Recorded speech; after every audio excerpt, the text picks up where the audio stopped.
Hey YouTube, it is March 12th, 2021. Welcome to the Bubba Continuum. It's been quite a while since I made a video. I thought I would catch people up on my existence, maybe explain why I haven't been here for a while. I did a couple of videos, at least one, on the online dating situation. I hate to call it online dating because adults don't date. Real people look for marriage. They don't want to go hook up behind a dumpster. So anyway, the online matchmaking picture, I did a couple of videos about it, and I wasn't too happy with what I found because I went to a place called Christian Mingle, and I thought it's very much like the first time I joined a church. I turned back to God around 2007, and went to a church and thought people there would be serious Christians, and found out all they wanted was money and free labor. I went to a place called Trinity Church in Miami, which is run by the Wilkerson family, and it's just about money and trying to make the Wilkersons rich and famous. And actually, the same thing happened to me back in the '80s when I turned to God. I went to church, started watching Christian TV, and everybody wanted my money, and that was about it.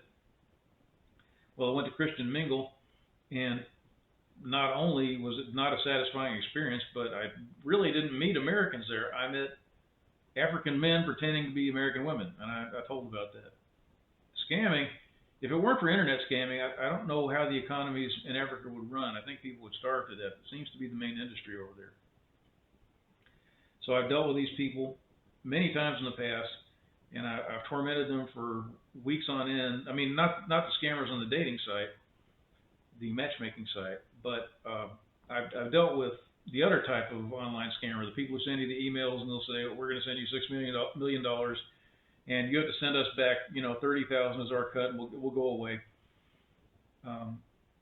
Those people I tormented for years for amusement because I thought, first of all, I wasn't the greatest Christian on earth, and second, they're horrible criminals and they wasted my time and they filled up my email box, and I knew they were robbing people blind. There's old people all over the United States that now live with their kids, or they live in Section 8 housing because their retirement money is gone. It's somewhere in Nigeria.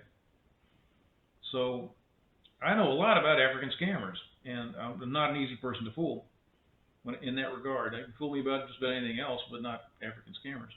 So I guess what I'm trying to say is I'm not a total idiot when it comes to what goes on in Africa on the internet. And I went to this Christian dating site. All I got were men pretending to be American women. And it's very obvious because they couldn't speak. They didn't write normal American English. Africans write and speak a certain way, and it's really obvious.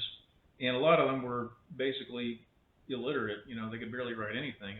They put up these pictures of these educated, blonde American women, and you could tell that they were using their phone in a gutter someplace in Lagos. So I quit.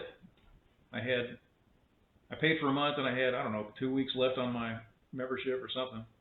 And I said, forget this. I'm not going to pay for this. And then reluctantly, one day I just had this realization.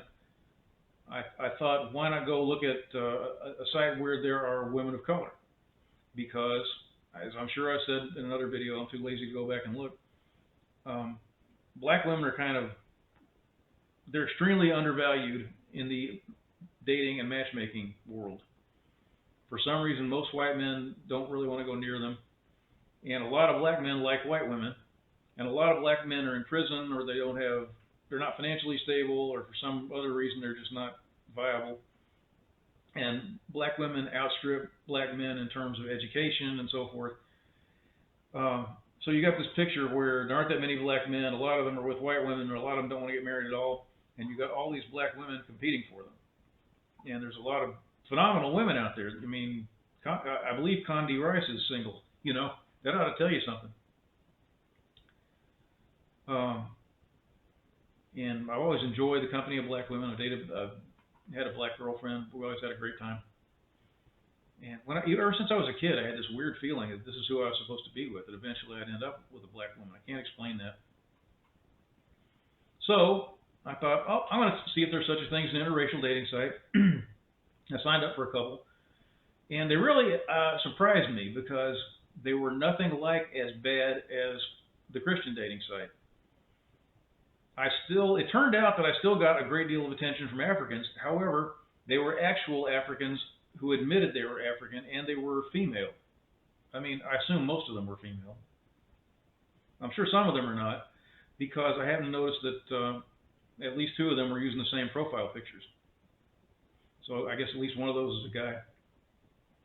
Well, I wrote up my online profile, and I have my online dating coach, my friend Mike, my buddy Mike, and he was telling me you have to put a picture of yourself up in a suit, and you have to kind of be careful what you say. You don't want to upset the women. So I put my profile up, and I wore suspenders, and I posed out in my yard by my tractor, and I put up my information about me, and I said exactly what I wanted to say, and whether I offended anybody or not didn't matter to me. I said I supported Trump, and I have guns, and I'm not going to give them up, and if you're not a charismatic Christian, there's no point in talking to me. I don't want to date atheists. I don't want to date Mormons. I don't want to date Jehovah's Witnesses, Catholics, people who pray to statues, whatever. And I was just very blunt because I wanted my profile to be a filter. I mean, the whole challenge there's two challenges in dating. One is to find women, and the other is to get rid of the ones you don't want. So I thought this was the way to go about things. Mike thought I was nuts. And the first couple of days, I should say, that I was into this, I ran into this wonderful lady from Kenya, and she said I was the man of her dreams and all this stuff about how great I was, and said how she was looking for someone who prayed in tongues, which is my big thing. I do that all the time. It gives you revelation from God, and it changes your life. She said she got up every day at 3 in the morning and prayed until 6. And nice looking lady. Used to be politically active, but she kind of gave that up and became closer to God, and was really excited about me. I mean, really excited. I was excited too. She was a nice looking lady. She had all these things going for her, and she checked out totally. You're sitting there saying, well, it's somebody's playing you for a fool. And I'll just to make things worse, I'll add that she was 32 years old, and I'm not 32 years old. I'll put it that way. I'm pretty old. So I know people are going to say, well, it's a guy and he just wanted your money or whatever. Well, I found her Twitter account, and there's things that she put up years ago in her own name on her Twitter account that are exactly consistent with what she says now. And in fact, she sent me a scripture while we were communicating by email, and she said the same thing in a Twitter post. And she has a Facebook account, and she even has a YouTube account where she talks about young African boys and the problems that they have with being raped. It's a big deal in Africa apparently. So it was a real woman. This was actually her, and she was serious about everything. She's a fantastic lady, I think, but we didn't hit it off too well because I hate the prosperity gospel. I hate the gospel of mammon, the Kenneth Copeland, T.D. Jakes, Joel Osteen, Creflo Dollar, Jerry Savelle, Joyce Meyer, fake gospel which ruins lives. It absolutely destroys lives. Nobody ever gets rich off of it except for preachers. Everybody else loses their houses. They're just like the African scammers that take people's houses and their retirement money. There's really no difference. Okay, so one thing that she didn't like about me was that I didn't like the money preachers, and the other thing I didn't like about her was she kept saying that she was looking for somebody to be her king and be, in Christianity, I know if you're an American woman, you hear somebody talking about how she wants her husband to be her king. First you want to strangle that woman, and then you want to kill whoever she's talking about, because if you're an American woman, there's a good chance you hate men. Well, this is not an unusual thing among Christian women. They believe in being submissive to the man, not that they want to grovel and kiss our feet, but that they recognize that somebody's supposed to be in the primary position of leadership in the family. Like on the Enterprise, there was Kirk and there was Spock. It didn't mean Spock was degraded and humiliated. It just meant that he wasn't the go-to guy. He wasn't the first person people went to in matters concerning the Enterprise, and it's supposed to be the same way in marriage. So I did not like the fact that she was talking to me like I was 10 years old, as if I had never read the Bible and didn't know anything. And I said to myself, if we're arguing now, there's no way we're going to be getting along, 10 years from now. So I think she's a fantastic woman, except she thinks she's submissive, but really is not. So she needs to work on that. And maybe she'll watch this video. Maybe she'll yell at me. I don't know.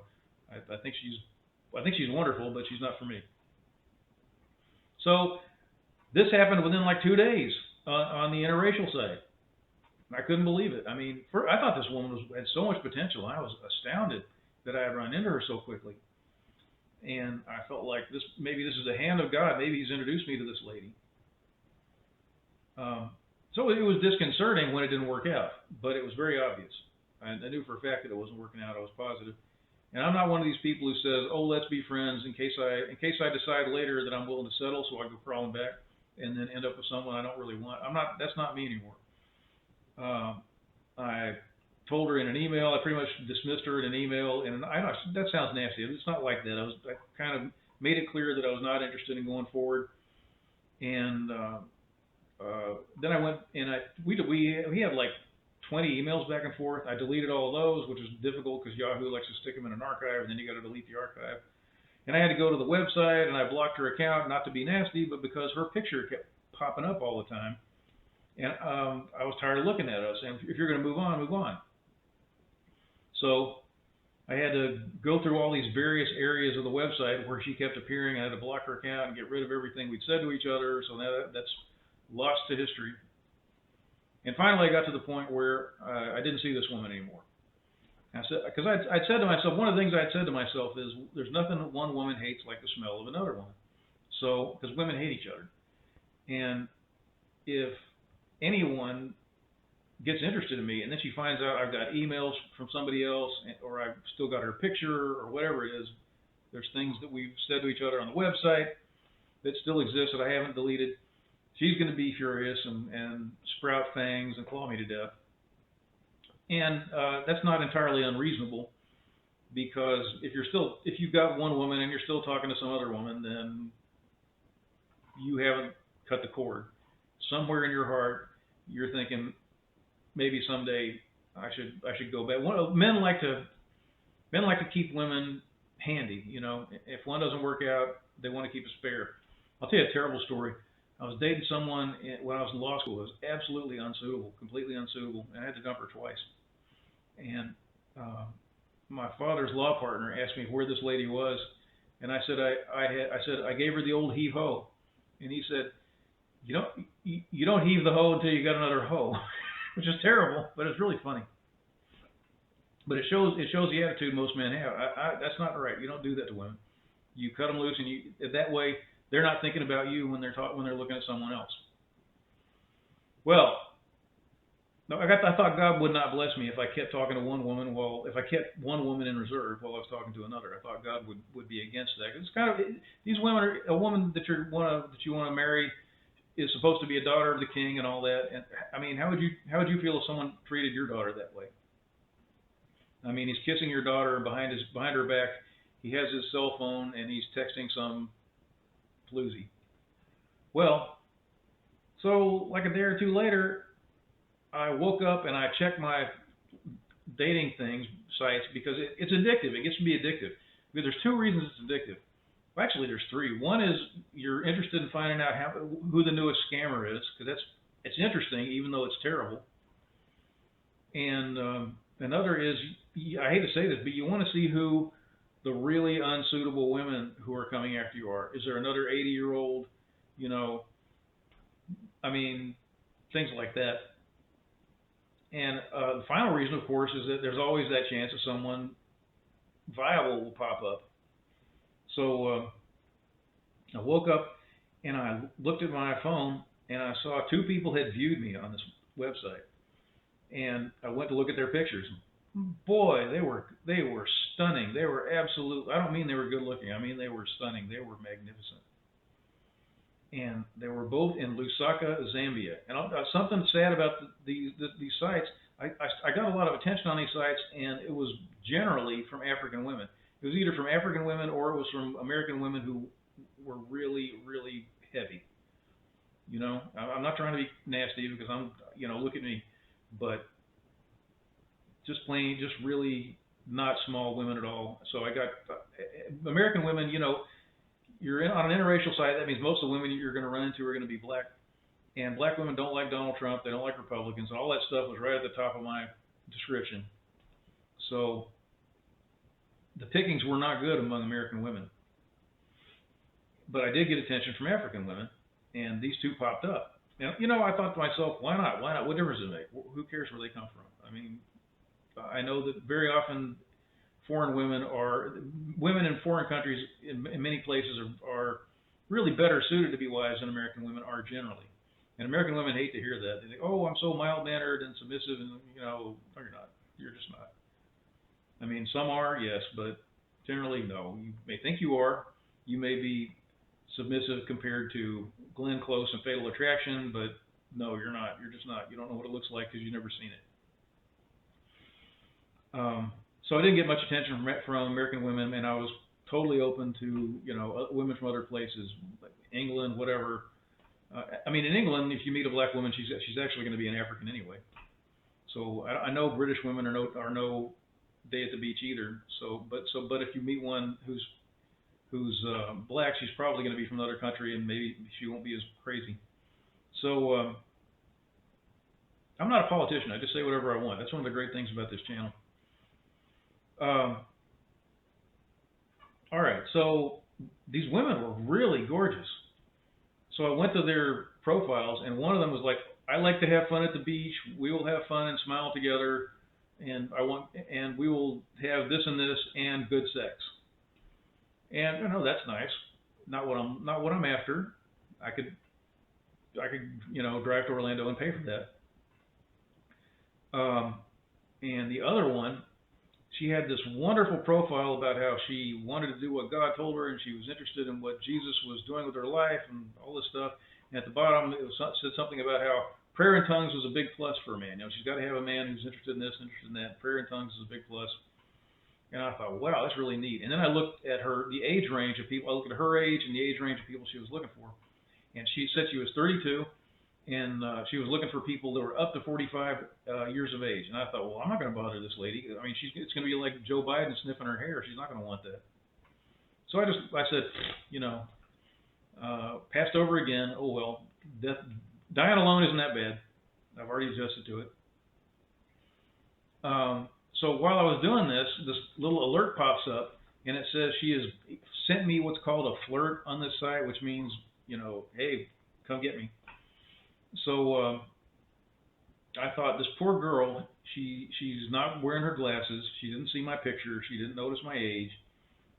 Now I'm going to have to let her know about the grave error that she has made.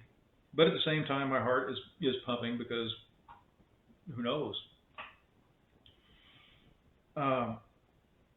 So I don't know if it was right then or a few minutes later, after breakfast, something like that, I started talking to her. And we're talking about prayer in tongues and about the Holy Spirit and this and that. And you can tell when somebody knows about that stuff. And if you don't know how you can tell, that's because you don't know about that stuff. If I talked to you for 5 minutes, I would know whether you were faking it or not. It's not something you can fake. It's like trying to fake being an attorney. It doesn't take long to smoke people out. And I just had this feeling like this woman is really impressive. What an amazing woman this is. And she asked if I would talk to her on WhatsApp. And that's where all the African scammers go. They go to WhatsApp or Google Hangouts, or they want your phone number so they can send you porn, spam, because it's actually a man who sells spam. And I never do that. I never go to, I have given a couple of people my email address. And that was a huge mistake, and that's why I have to delete a lot of spam now. But other than that, I don't do it. I always tell them no, and I tell them no very bluntly because I know a decent woman who's a real Christian and serious and all that, she's not going to be offended if you say no. She'll talk with you on the website. If they won't do it, it's because it's a scammer. And I said, I never do this, but I am going to talk to you on WhatsApp. So I had to learn how to talk on WhatsApp. Well, WhatsApp, if you don't know what it is, it's like, I don't understand the point of it, to tell you the truth. I don't know why it exists. It does video calls, texts, and voice calls, and I don't know what else. And you can do all that without WhatsApp, but I don't know. It has encryption, and maybe it saves people money somehow. I don't know what the story is. So I had no idea how to use it. I mean, I had it and I had used it for a couple of things. A couple of people insisted on it. Somebody wanted to use it for business to send me stuff.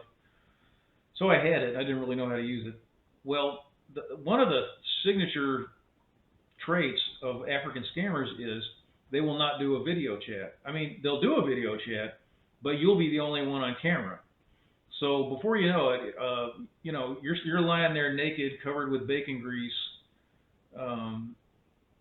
doing something with a goat, and on the other side of the world, your lover is telling you her camera doesn't work right now, and maybe she's got a picture up of some porn actress, and meanwhile she, who's actually a man, is laughing her head off in an internet cafe with a bunch of Nigerian men at your antics.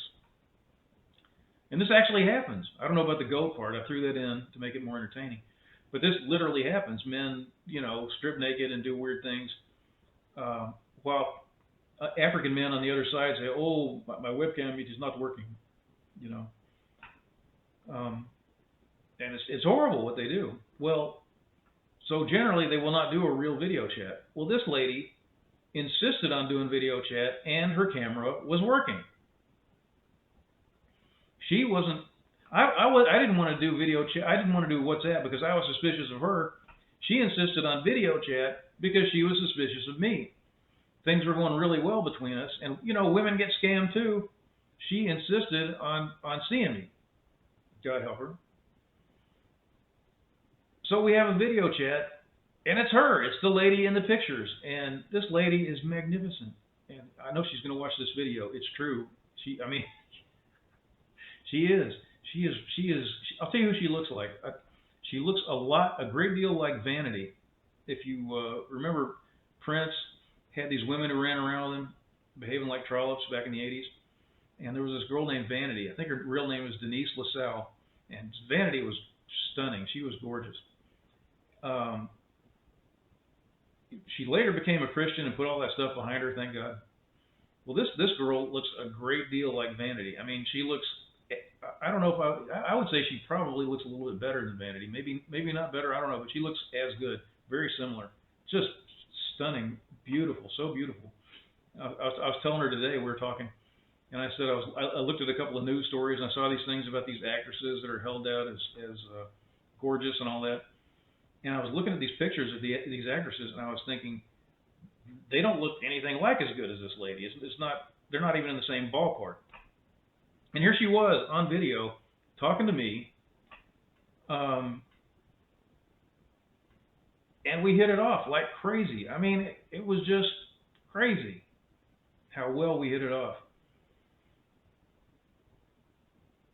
I mean, scriptures are pouring out of her, and everything she believes about Christianity, she's telling me her testimony and all the things God has done for her and how he's manifested in her life and the miracles she's seen and a miracle that she worked on someone and visions and dreams.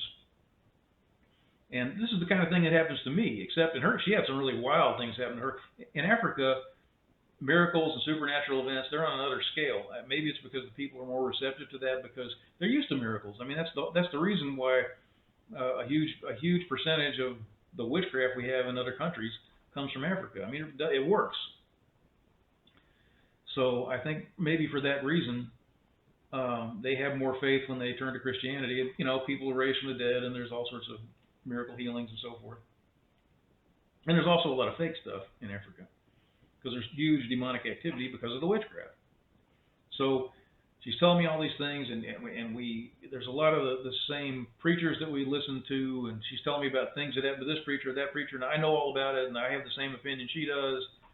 And I mean, I wish I could capture I wish I could explain what an experience it was. Never talked to anyone like this before. Never. I mean, not in America, nowhere. So we ended up, she loves video chat. She doesn't like voice chat, voice calls. You call her on the phone, when you get back home and you're not in the car, call me on video. So every day we're talking, forever. And it's gotten to the point now where we're talking about things like where we can meet. Like, it's very hard to get people into the United States. I didn't realize that. It's only easy to get into the United States if you're a Mexican criminal or a terrorist. The Democrats let them walk across the border. But if you're a decent human being from Zambia, forget it. It's really tough. I didn't know that. I thought anybody could come here. Because look around. I mean, it doesn't look like we've been real exclusive. So it's hard to get her to come over here, and my passport is expired, and it takes forever to get it fixed. And then we found out about different airfare costs and so forth. The first airfare costs I saw when I looked at flights from Zambia here, it was $7,000 for a round trip and like 36 hours. So apparently Zambia is quite far away. And I found out the distance is about 7,800 miles. But anyway, all of a sudden within a week, we're talking about this stuff very seriously. And she came up with an idea, which is exactly the opposite of what a scammer would do. She was thinking, well, if it's tough to get me there, to get her, I mean, when I say me, I mean her. Why don't we just go to Israel? Go spend some time in Israel. And I thought, man, that'd be great. I would love to go back to Israel. That'd be phenomenal. I mean, first of all, it's not Zambia, so I don't have to worry about whatever bad things happen to Americans in Zambia. I don't know if there are any such things, but I know you don't want to go to Nigeria, or God help you, Somalia or Sudan. You're dead, man, when you get off the plane. So anyway, I don't have to worry about whatever the problems are in Zambia, being eaten by a crocodile or getting malaria. Israel's a nice place. And second, I absolutely love Israel. I mean, it's been so long since I've been there, and I want to see what they've done with the place. I want to see. They've dried up the Dead Sea. They've taken the water from the Dead Sea, and the Dead Sea is shriveled away. They've taken all the water, and they've got these farms, and I want to see what they've done, because when I was there, they were struggling. I was trying to help them as a kibbutz volunteer, and I want to see what they've done. The Bible says the desert's going to bloom, and it was blooming when I was there, but not like it is now. And also, I want to share. I'll tell you what, something never didn't occur to me. I'll tell you this. When I went to Israel, I was young, and I went by myself. Couldn't get anybody to go with me. And the one thing I didn't like about it, now that I look back on it, was that I felt like a ghost because I was alone all the time. I had no one to share it with. I had one friend over there. Before I went, I had one friend from America who was already there, but I didn't get to spend much time with him. And I made friends on the kibbutz, but the way a kibbutz works is people come in, they stay for a month or 2 months or 4 months, and then they leave. So the friends you make there, they disappear and you never see them again. So I had all these magnificent experiences, all these memories, and nobody to share them with. And I think it would be magnificent to go to Israel and see some of the same places, see the competing tombs. They have two tombs, the Protestant tomb and the Catholic tomb, and they argue over which one's the real tomb Jesus was in. And Golgotha, if it's really Golgotha, because I believe there's two of them. And then there's the City of David and the Mount of Olives, and all the stuff from the Bible stories. Mount Carmel, Capernaum, Caesarea Philippi.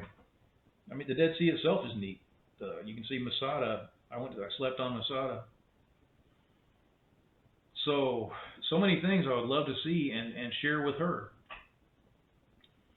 So right now we're trying to figure out how to make that happen. I'm working on getting my passport together, and she is trying to get a visa.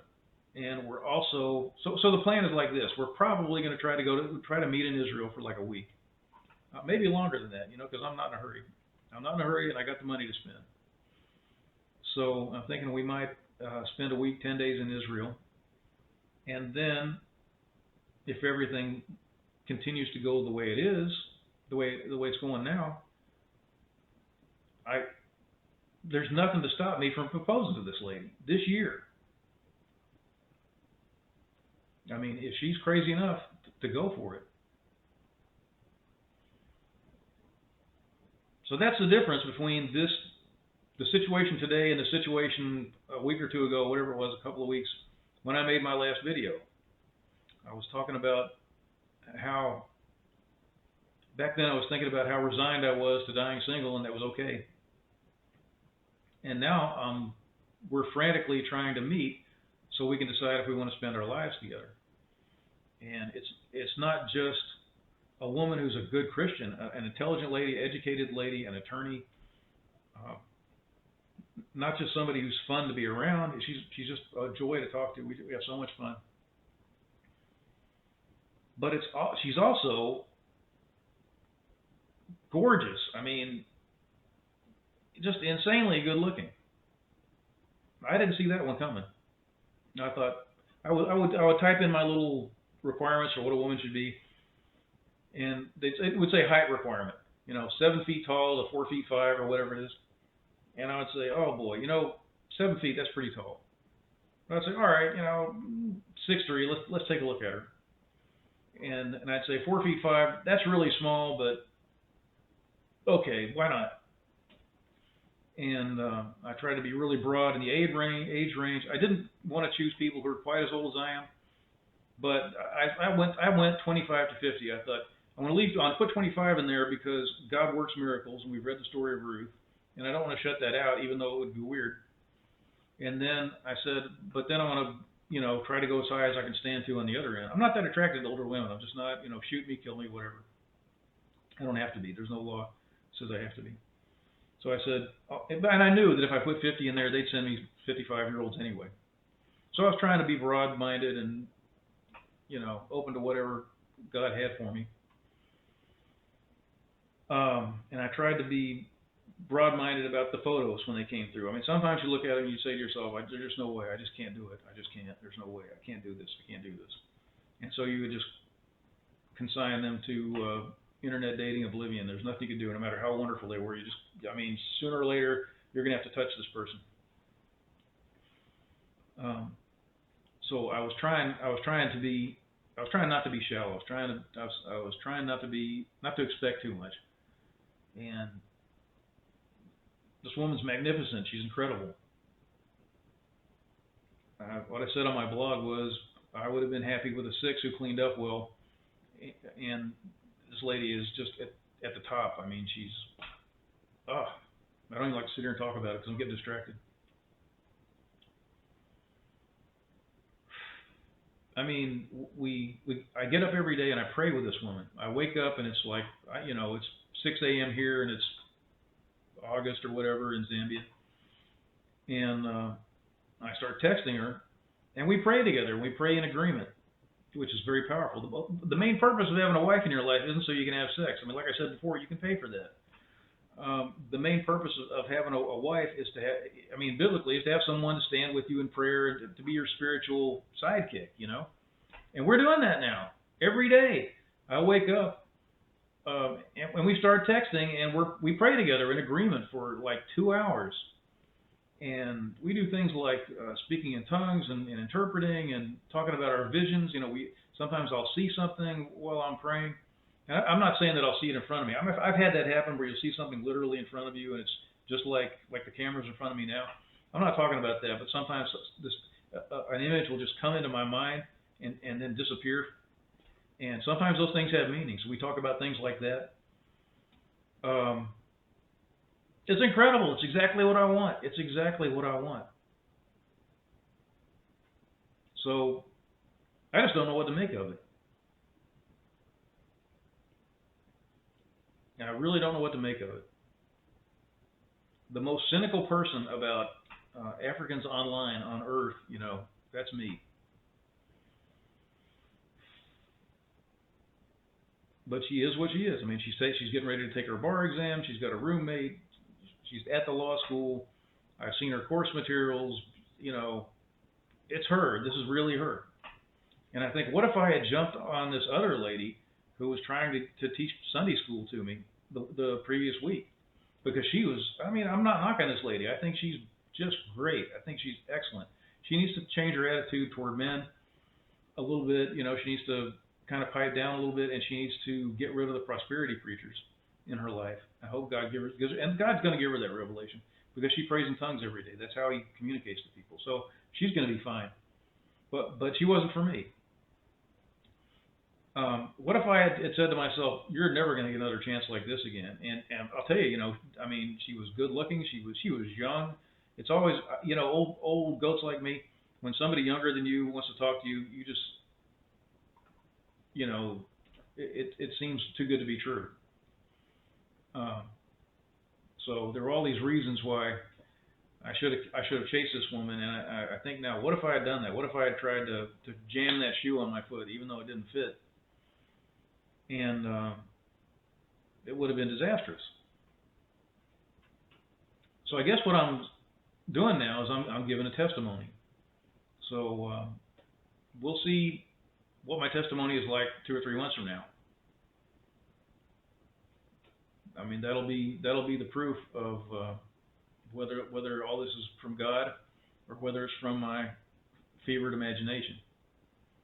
But this lady I'm talking to now just seems absolutely phenomenal. Couldn't ask any more. I just hope God feels that I'm adequate for her.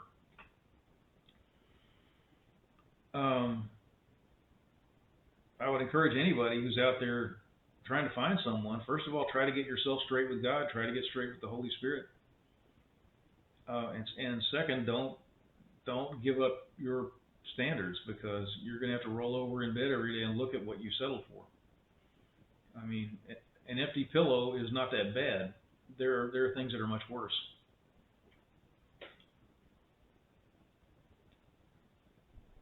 So if God has put me together with this lady, it's going to be the biggest thing since Isaac and Rebecca. That's how crazy it is. And if you're not a Christian, you have no idea what that means. Go read the Bible. So that's it. Hope you have a wonderful weekend. I'm going to go back to working on my passport, looking at flights, praying, trying to figure out what's happening. And I guess I'll be up at 6 in the morning praying again. I certainly hope so. I have a feeling she's going to be watching. So I hope I didn't say anything and I'm going to get in trouble for. Have a good night.